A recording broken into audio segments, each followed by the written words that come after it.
अलैकुम। जहाँ पर इसका मफहूम तर्जुमा ये है कि तर्जुमा ये बनता है कि आका ने फरमाया कि मैं शहर हूँ, इल्म का शहर हूँ और अली उसका दरवाज़ा है। तो क्या इसमें ये भी है कि अबू बकर इसके दीवार हैं, हज़रत उमर इसकी दीवार हैं? ऐसी कोई यानी ये चीज़ें मिलती हैं इस हदीस में?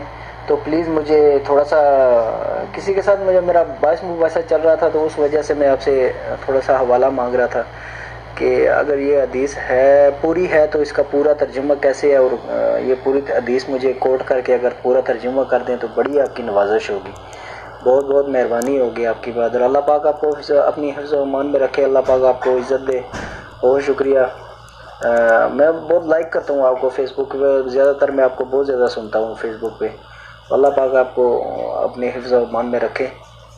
मैं यहाँ पर ये भी याद करता चलूँ कि हज़रत मौला अली करम अल्लाह वजह करीम के मुतालिक जो एक रवायत है, आना मदीनतुल इल्म वाली बाबुहा, इस रवायत के अंदर कुछ इजाफी अल्फाज भी जो है वो पढ़े जाते हैं कि हज़रत अबू बकर सिद्दीक़ रज़ी अल्लाह तआला अन्हु वो उस शहर की, जो मदीना इल्म का शहर है हजूर का, उसकी बुनियादें हैं अबू बकर सिद्दीक़, उसकी दीवारें हैं उमर फारूक, उसकी छत है उस्मान गनी, और कुछ अमीर माविया रज़ी अल्लाह तआला अन्हु को भी बीच में ले आए। तो ये जनाब मैं हाथ जोड़ के अर्ज करूंगा कि हमारे कुछ उलमा इसको जोर से पढ़ते हैं अपने स्टेजों पर। आलिम के लिए जरूरी है कि जब वो किसी हदीस को पेश कर रहा हो तो उसकी सेहत के बारे में इल्म होना जरूरी है। वुजू और मन घड़त रवायात जो है उसका पढ़कर, वुजू और मन घड़त रवायात जो है वो अपनी खुतबात के अंदर जो है वो सिर्फ ज़ौक़ बढ़ाने के लिए पढ़ करके और अपने जेब गर्म करने के लिए इस तरह की रवायात पढ़ना, मैं कहता हूँ कि ये उलमा की बहुत बड़ी कमजोरी है। हमारे उमर फैज साहब बहुत अच्छे जो है वो खतीब हैं, बड़े अच्छे आलिम भी हैं, लेकिन वो इस रवायत को बड़े जोर शोर से पढ़ते हैं। उमर फारूक उसकी जो है दीवारें हैं छत की, और उसकी बुनियादें अबू बकर सिद्दीक हैं, और उसकी जो छत है वो उस्मान गनी है, और हजरत अली जो है वो उस शहर की जो है वो शहर का दरवाजा है। तो इस तरह की जो रवायात है ये मन घड़त रवायात है जो जिसमें ज़ब्त किया गया है। मुसनद अल-हाकिम के अंदर और जामिअ तिर्मिज़ी के अंदर फकत इतनी ही है कि मैं इल्म का शहर हूं और अली उसका दरवाजा है, बस इतनी रवायत है। और इसके अलावा जो ये इज़ाफ़ी अल्फाज है ये मुसनद अल-हाकिम की रवायत में नहीं है, ये इमाम तिबरानी की अल-मुअज्जम अल-कबीर के अंदर और इब्न असाकिर ने अपनी तारीख के अंदर इसको लाए।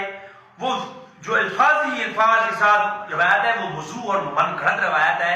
ये मैं नहीं कह रहा बल्कि उलमा और जो मुहद्दिस है उनका खुद लगाया हुआ उस पर हुक्म है, ठीक है। इसके अलावा ये एक 4वीं सदी के अंदर एक वाइज था जिसका नाम था इस्माइल, नाम था उसका, एक खतीब था, एक वाइज था 4वीं सदी के अंदर, उसने ये अल्फाज कहे। और इमाम इब्न हजर अस्क़लानी ने लिसान और मीज़ान के अंदर इस पर जरा करते हुए कहा कि ये कज़ाब इब्न कज़ाब है, ये इस्माइल। और इमाम इब्न हजर अस्क़लानी की ये लफ्ज है कज़ाब इब्न कज़ाब वाले, और कहा कि वो इस्माइल कज़ाब इब्न कज़ाब था, और उसने ये लफ्ज जो है इस्तेमाल किए कि उस्मान गनी जो है वो छत है उस शहर की, और फलां अमीर माविया फलां है, और उमर फारूक दीवारें हैं, ये सारे उसने खड़े हैं। लिहाजा ये हमारे उलमा को चाहिए कि जब कोई रवायत पेश करें तो उसकी सेहत के बारे में इल्म होना जरूरी है, ठीक है। तो मुसनद अल-हाकिम के अंदर जो सही रवायत है वो फकत इतनी है कि हुजूर ने फरमाया मैं इल्म का शहर हूं और अली उसका दरवाजा है। तो ये खड़ी हुई रवायत है जिसको पेश किया जाता है बारहा।